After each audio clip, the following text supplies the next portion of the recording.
Então, muito bom dia, muito obrigado mais uma vez pela oportunidade de falar sobre o Politécnico de Viseu. O Politécnico de Viseu não é o Politécnico que mais queixas pode ter da atual situação de interioridade do país e da desigualdade que existe, mas mesmo assim, à nossa medida, agradecemos esta oportunidade para falar sobre aquilo que são as iniciativas que temos aqui em curso. Professor, muito obrigado pela disponibilidade para estar connosco. De referir que esta é a segunda edição de Entrevistas com Inovadores, que é realizada no âmbito do Sistema de Incentivos à Inovação na Gestão Pública. O nosso objetivo com estas entrevistas é partilhar o conhecimento e as ideias de pessoas que em diferentes áreas trabalham com a inovação e hoje, concretamente, temos a oportunidade e a disponibilidade, que desde já agradecemos, do professor João Luís Mónei de Sá Paiva, presidente do Instituto Politécnico de Viseu, que estará connosco a falar sobre inovação. E o Instituto Politécnico de Viseu começou sensivelmente em março, se a memória não nos falha, a ter uma visibilidade significativa por causa de uma iniciativa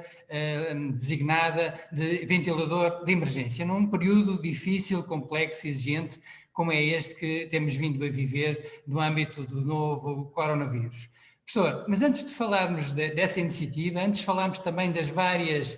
ações que desenvolvem em matéria de inovação, fale-nos um pouco, brevemente, sobre o Instituto Politécnico de Viseu. Tanto quanto percebemos, posiciona-se e comunica o seu próprio posicionamento como um polo de desenvolvimento na área onde está implementado, nomeadamente do ponto de vista científico, económico, cultural e outros. Quer-nos falar um pouco brevemente sobre isso? Vou com certeza. Vou repetir um pouco aquilo que disse há pouco, que é, pode parecer pretencioso, né, uma instituição assumir-se como polo de desenvolvimento, mas acho que neste caso corresponde à realidade. Enfim, são referências mais ou menos comuns e vou ser repetitivo para quem costuma ouvir os argumentos que costumo utilizar nestas circunstâncias, mas é impossível pensar na região de Viseu, na cidade de Viseu, nas cidades à volta, com aquilo que tem em termos de tecido industrial, de atividade económica, se não fossem os formados, os diplomados, as pessoas que frequentaram o Instituto Politécnico e que são quadros importantes dessas empresas e que ocupam lugares de relevo. Seria impossível pensar numa empresa, num grupo empresarial conhecido a nível nacional como a Visabeira, um grupo também como a Martifer, não teríamos cá, seguramente a esta hora, a PSA, não teríamos toda uma série de empresas relacionadas com a fileira automóvel, em diversos espaços, diversos componentes, na automação industrial, enfim, podia continuar aqui também para o setor agroalimentar, muito importante. Somos uma região que tem cerca de 60% da produção de aves e de, mais do que isso, de ovos, onde há esta ligação grande ao setor. Temos o vinho do Dão, que é conhecido, tem tido grande desenvolvimento nos últimos anos, tem tido assim uma visibilidade acrescida, e isso também é fruto da participação nos corpos de gestão e nas tarefas técnicas de pessoas que frequentaram o Politécnico de Viseu, nas suas diferentes escolas, na Escola Superior de Tecnologia e Gestão, na Escola Agrária, também, obviamente, os enfermeiros que são formados pela Escola Superior de Saúde, bem como todas as pós-graduações que existem, são de par com a Escola Superior de Educação, que forma professores cada vez mais necessários e cuja importância nos vários níveis é cada vez mais reconhecida. São todo este conjunto de fatores que faz com que o Politécnico de Viseu seja importante para a região onde está, e vou dar de barato aqui o impacto que tem a nível do PIB. Esse estudo foi feito, tem uma importância elevada, representa cerca de 3% do PIB da região, tem esta. Não seria necessariamente esse o fator mais decisivo, porque há outras componentes que têm a ver com aquilo que tem a ver com a formação das pessoas, com a capacitação das pessoas para terem uma maior possibilidade de desenvolverem a sua vida, de desenvolverem a sua região e, portanto, de contribuir para o bem-estar, que é aquilo que todos queremos. Este é o Politécnico de Viseu, atualmente tem cerca de 5.700 alunos, tem 5 escolas, tem uma escola de Lamego, pensamos aumentar este ano para cerca de 6.000 alunos, e os outros aspectos, se calhar, em vez de estar aqui a dar uma injeção inicial sobre dados, penso que os vou referir à medida que vamos conversando sobre os aspectos que acharem importante e que venhamos a abordar na conversa. A inovação é uma preocupação e um vetor de intervenção do Instituto Politécnico de Viseu, professor? A inovação parece que é uma coisa que surgiu agora, não é? Uma necessidade que surgiu. É claro que nós vimos de uma espécie de memória histórica geracional de um país muito parado, não é? Vivemos muitos anos com um regime ditatorial que nos fez parar no tempo, isso é reconhecido hoje em dia, penso que só mesmo os mais empedernidos saudosistas pensaram de outro modo. Isso colocou-nos numa certa letargia, e essa letargia é, por vezes, uma justificação para a manutenção de uma gestão de corrente, de uma gestão de rotinas, mas de facto a inovação é qualquer coisa que deve ter acompanhado toda a humanidade desde o seu início. Se não houvesse inovação, estaríamos ainda, sei lá, nas pirâmides a empurrar pedras pelas paredes acima à mão, ou sei o que for, não é? Portanto, a inovação é, com certeza, ela de facto é assumida de uma forma política, em termos de políticas europeias em particular, e de uma maneira geral no mundo, como um fator importante para a contribuição, para o desenvolvimento e para a capacidade para responder e resolver novos problemas, mas para dizer que a inovação é, sobretudo, algo que tem que ser cultural, ou seja, tem que ser algo que nós sentimos como uma forma de melhorarmos a nossa satisfação ao fim do dia, ao fim do período de tempo. Sabemos que, inovando, ou seja, arranjando novas soluções para novos problemas, novas soluções para velhos problemas, mas que isso fez com que o nosso... Eu estava aqui a querer citar um autor, mas vou chegar ao fim do dia e que o dia fizesse sentido. Temos esta noção de que as coisas avançam. E, portanto, a inovação tem esta componente. Né? Uma forma de pensar e de agir que faz parte de uma cultura de inovação. Deve ser incorporado por todos. Não é? Obviamente que ela tem que acompanhar os vários níveis de uma instituição e diria que tem que começar pela sua gestão de topo, mas ela não fará qualquer sentido se não for acompanhada pelos vários níveis, se não conseguirmos sensibilizar todos para esta necessidade. O que não é fácil, porque este discurso fácil da inovação esbarra muitas vezes naquilo que é o comodismo que todos gostamos, o conforto que todos queremos sentir. Portanto, há aqui quase um paradoxo entre aquilo que nos vai melhorar a vida, obriga-nos a desmelhorar aquilo que é a nossa rotina e o nosso conforto habitual. Mas, bom, o ser humano é assim mesmo, alterna situações de alguma satisfação com insatisfação, portanto, é um processo normal. Se quiser agora que lhe refira, no caso concreto, que falou há pouco dos ventiladores, de facto, pelas piores razões, não é? Pelas piores razões, a situação que vivemos na altura, de uma forma mais aguda, fez com que, na altura tinha essa percepção, espero que esta percepção não volte a acontecer agora, esperamos todos, não é? Que havia um problema crítico que tinha estado quer na Itália, quer em Espanha, da falta deste tipo de equipamentos. O sistema de saúde não estava preparado para uma utilização tão intensiva e tão alargada deste tipo de equipamentos e pensámos, tínhamos visto um português que tinha estado a lançar uma iniciativa Open Air e achámos que poderíamos entrar em contato com ele e oferecer uma rede para resolver os problemas que eles achassem que fossem necessários. Portanto, de facto, o primeiro passo foi este,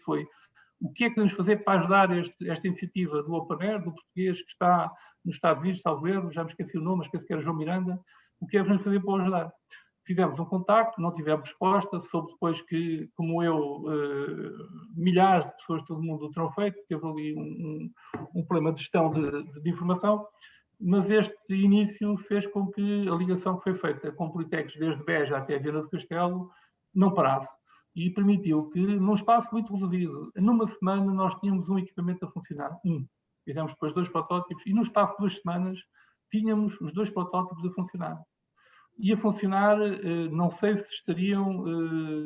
num estado, na altura, de passar todas as barreiras que eram necessárias, mas estavam a funcionar de acordo com, na altura nós em Portugal não tínhamos ainda o Infarmed, não tinha produzido as normas, estávamos a seguir as normas inglesas que assim tinham sido bastante expeditos,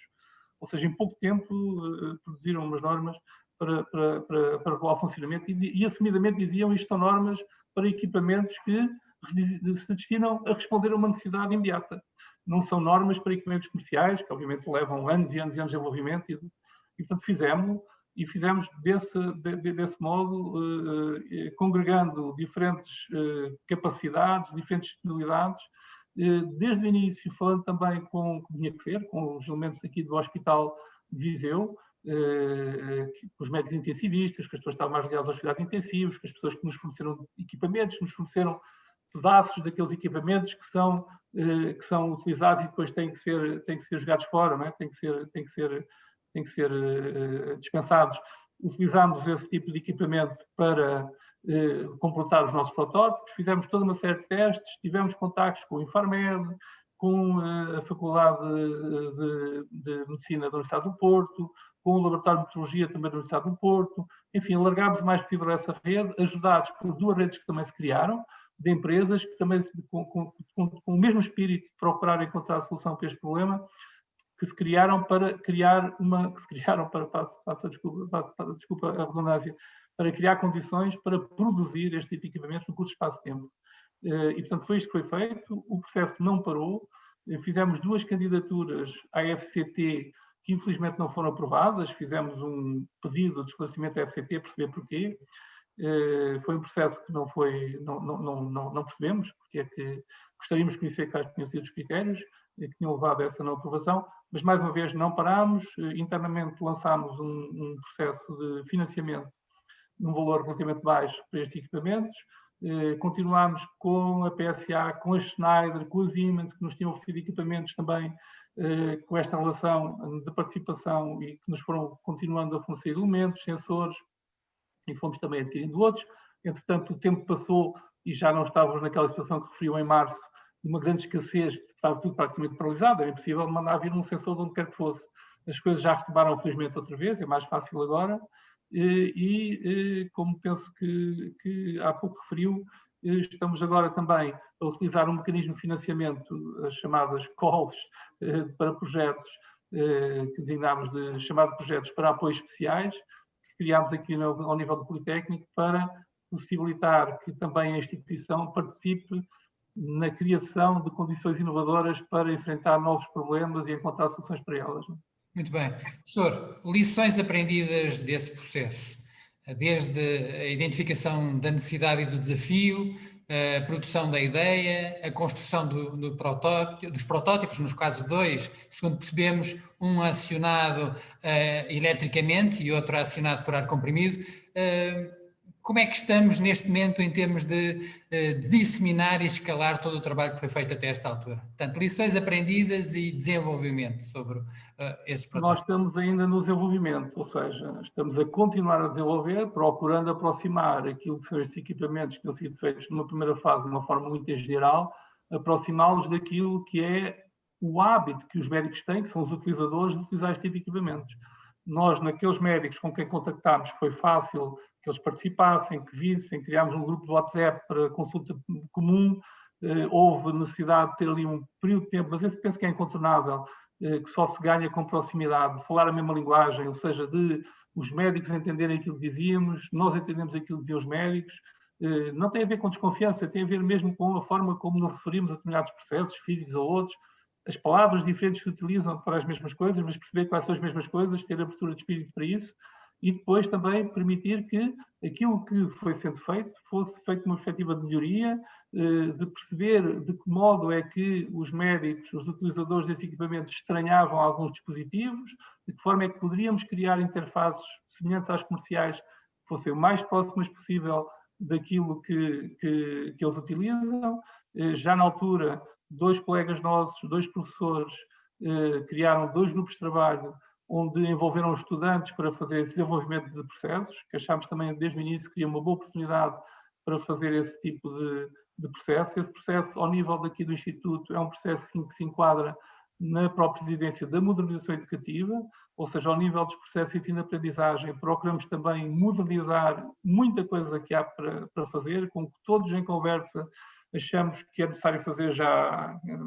há muito, muito tempo, mas depois, mais uma vez, esbarramos com a rotina, com as coisas já estão feitas desta maneira, com a necessidade de inovar, que produz sempre estas disrupções ou estes desconfortos, e estas circunstâncias são circunstâncias que, para todo o efeito, obrigaram a que tivéssemos nova resposta para novas situações. E é para tentar aproveitar esse estado de espírito que lançámos estas iniciativas, estes financiamentos para apoios especiais para projetos, para procurar modernizar também ao nível daquilo que são os sistemas de ensino-aprendizagem. Não é a primeira vez que o fazemos, temos projetos internacionais já desde 2016 com a Holanda, com a Alemanha, em Dortmund, a Holanda em Amsterdão, em Espanha com a Universidade de Barcelona. Enfim, temos já alguma atividade nessa área da aprendizagem ativa, em que os estudantes aprendem fazendo, muito politécnico deste ponto de vista, né? Um conceito muito politécnico, ou seja, dirigida a uma imensa maioria, 60% a 70% de todos os estudantes em todo o mundo que têm características de aprendizagem, que têm modelos de aprendizagem que não são aqueles clássicos que ainda perduram na nossa sociedade, infelizmente, que têm a ver com a capacidade, a grande capacidade de memorização e uma capacidade para aquisição sequencial de conhecimentos. A maioria das pessoas, diria, o normal, aquilo que é a descrição normal de modelos de aprendizagem, aprendemos muito naquilo que é a ligação entre a prática e a nossa capacidade de análise, este vai e vem entre pensar, fazer e pensar, é um processo que é reconhecido há muito tempo, desde o início do século XX, com o famoso pedagogo russo Vygotsky, até aos dias de hoje, só que nos dias de hoje com uma maior premência, porque é necessário trazer mais gente ao conhecimento, é necessário trazer mais gente à formação, é necessário capacitar mais pessoas. A sociedade democrática mais equitativa em que pretendemos viver e que pretendemos continuar a desenvolver, necessita dessas formações e, portanto, para dizer que não era a primeira vez, propriamente, que iniciámos estes processos de modernização, de inovação, ele tinha esta ligação com o ensino-aprendizagem. Estas ligações, neste caso dos ventiladores, têm esta justificação óbvia, fácil, compreendemos, com a resolução de um problema em concreto. Mas há, do ponto de vista da motivação, daquilo que é a inovação dos processos, como forma fundamental para trazer mais gente à formação, a ligação com os problemas reais das empresas que em cada região existem, é uma componente fundamental também,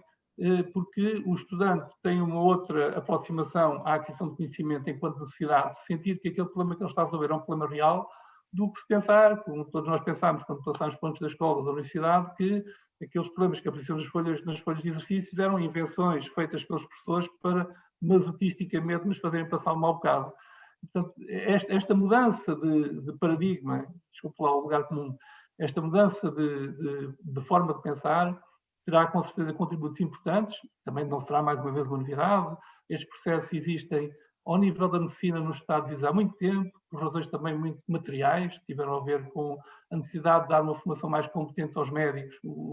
aquilo que se chama aprendizagem baseada em projetos, curiosamente nasce no campo da medicina nos Estados Unidos, no final da Segunda Grande Guerra, e evoluiu depois para as engenharias, e hoje em dia tem um campo de aplicação vasto, apesar de todo o mundo, mas que necessita ainda de entrar naquilo que é uma normalidade, para isso obrigará a que mudemos de uma forma deliberada e com algum voluntarismo à mistura os modelos de aprendizagem para permitir eu diria duas coisas, não é? Diria, o aspecto final é que mais gente se forme, mais gente tenha mais competência, mais gente seja mais capacitada, mas que o faça de uma forma mais agradável, com maior satisfação própria, com maior noção que adquiriu conhecimentos, e que isso se traduza, de facto, numa melhor qualidade da formação e que seja feito com melhores resultados em termos académicos. Fujamos àquela coisa do 9,5 do 10 para fazer uma cadeira, parece que se anda ali a fazer dos mínimos, né? Não, encarar de outro modo, porque será encarada de um modo muito mais ligado àquilo que é o lado da realidade, o lado prático, o lado daquilo que é a contribuição para resolver problemas, que é fundamental neste contexto. Muito bem. Professor, duas mensagens muito significativas, uma ligada concretamente ao trabalho de uma forma colaborativa e em rede, e enumerou-nos desde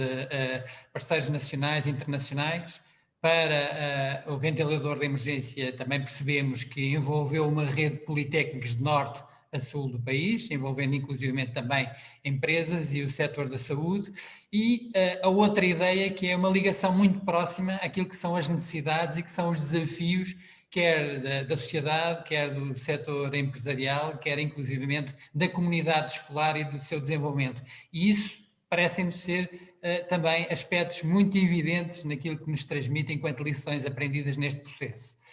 Disse-nos há pouco também que está a desafiar a sua comunidade com aquilo que é chamadas para projetos. E segundo percebemos, elas estão orientadas à prevenção, e em matéria de saúde na comunidade escolar, à inovação nos processos de aprendizagem, para a tornar, como dizia, divertida, útil, pragmática e também, por força disso, potenciar o sucesso. E uma outra ideia que nos pareceu particularmente interessante, que é a valorização das competências e a simplificação e modernização para uma maior eficiência. Quer-nos falar um pouco mais sobre estes 3 vetores? É verdade. Eu não vou repetir o segundo, não é? que tem exatamente este enquadramento dos processos de modernização educativa. Começaria por uma questão geral. Todos eles têm bonificações.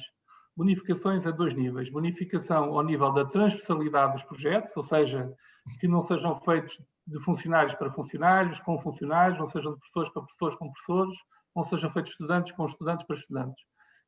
Tanto que envolvam o mais possível membros da restante comunidade. Portanto, tem esta transversalidade no sentido de ocuparem o mais possível o espaço que é comum a todos os que vivem numa determinada organização, como é o caso aqui do Politécnico, como será noutra. E um segundo vetor, que é o vetor da internacionalização europeia, ou seja, haverá uma bonificação para todos estes projetos que apresentem parceiros europeus. Não será uma coisa muito complicada de fazer, uma vez que nós estamos a submeter uma candidatura às universidades europeias, que tem este lado colaborativo que está a falar, tem também este lado inovador. Se a primeira chamada de projeto, a primeira call, o termo ao qual estava aqui a tentar fugir, em 2019,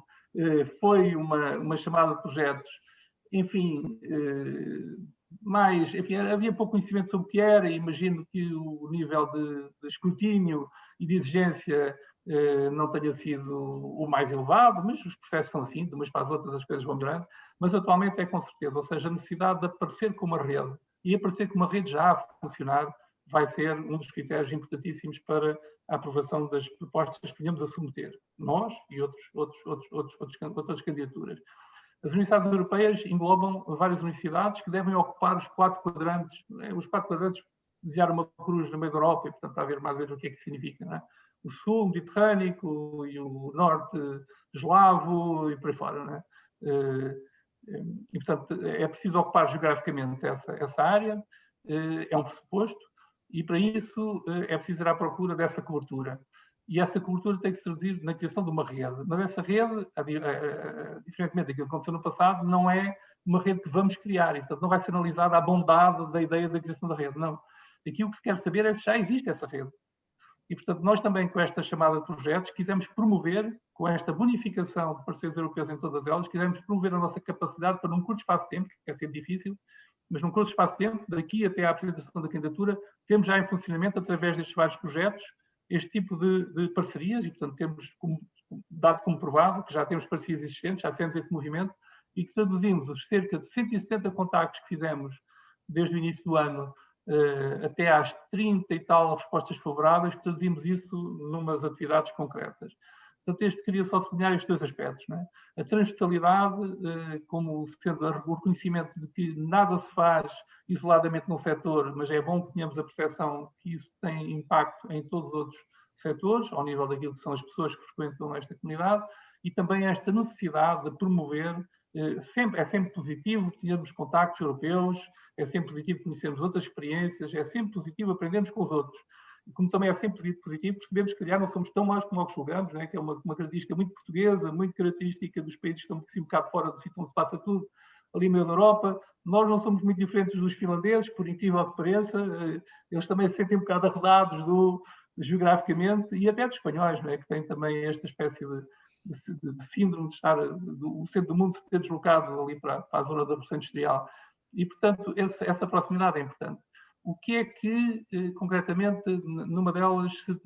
se procura fazer, inovando mais uma vez? É chamar os estudantes à sensibilização para a possibilidade de viver a sua vida em plena juventude, ao mesmo tempo que é necessário que tenham um certo número de cuidados. Não é penalizar os jovens, não é fazer um discurso moralista sobre a juventude irresponsável, não é? Isso é um bocado de um certo autismo para quem, na idade em que estamos, também já passamos por lá e percebemos o que é que são as prioridades que temos naquelas idades. E, portanto, em vez de procurar apagar aquilo que é uma pulsão incontornável daquilo que é a natureza humana nesta fase da vida, o que vamos tentar fazer é justamente procurar que os jovens estudantes, com as suas formas de comunicar próprias, com as suas redes sociais, com os seus contactos, incorporem esta necessidade e o façam jogando com estes 2 constrangimentos simultâneos, ou seja, a necessidade de retomar a atividade, de que eles fazem uma parte importante, e a necessidade de o fazer garantindo que a propagação não atinge aqueles valores incomportáveis e, portanto, que seja um problema para o nosso sistema de saúde e que se torne um problema, de facto, um problema muito mais grave do que aquilo que já é. Na terceira chamada de projetos, ela é, obviamente, dirigida ao setor administrativo, mas, mais uma vez, relembro, com esta preocupação de transversalidade, e destina-se a dar uma continuidade àquilo que no Politec Viseu já tem acontecido em termos de inovação, que tem sido modernização de processos e que tem sido, agora tenho que olhar aqui para a minha capa, e tem sido, inclusive, uma candidatura aos processos de aceleração de ideias. Não sei se o Binas também está envolvido nesta iniciativa, penso que sim, direto ou indiretamente. E o que é que se procura com isto? Que as pessoas tenham a possibilidade de pôr na prática aquilo que são os seus desejos de melhorar os processos. Ou seja, tenham a possibilidade de concretizar para que eles funcionem ou não funcionem. Há de haver coisas que funcionam, há de haver coisas que não funcionam, há de haver boas e más ideias, mas que saia daquela posição que falámos há pouco, de algum conformismo, de as coisas sempre se fizeram assim, porque é que se faz de outra maneira, e as coisas vão correr mal e vai haver problemas. Claro que sim, claro que quando faz qualquer coisa aparecem problemas. Mas esses problemas são os problemas que nos vão justamente obrigar a corrigir as coisas que estão mal e fazer esse processo de melhoria contínua e de envolvimento das pessoas para esse processo de melhoria contínua. E, portanto, a terceira chamada de projetos destina-se justamente também nas duas dimensões de bonificação que eu falei, mas a aproveitar esta vontade que existe de, num processo em que temos várias candidaturas SAMA aprovadas e que muitos pensarão que a modernização administrativa é meramente uma questão tecnológica, de introduzir aqui o fator humano. Não há soluções tecnológicas se não houver participação das pessoas. Não há soluções tecnológicas por si só. Diria isto para o ensino, onde o apoio tecnológico é importante, diria isto do mesmo modo para os processos de simplificação e modernização administrativa. A panaceia de condições que felizmente hoje temos ao nosso alcance não nos deve fazer esquecer o mais importante, são as pessoas. As pessoas é que vão possibilitar que aquele tipo de software, que é um software, por mais que esteja feito à medida de uma instituição, é sempre, não digo um livro em branco, mas para haver ideia, não é? É sempre qualquer coisa que tem que ser, também não quero usar o termo customizado, mas que seja adaptado às características de cada, e que permita que não seja uma coisa fechada, que as pessoas não sintam como sendo uma coisa exterior, que participem na sua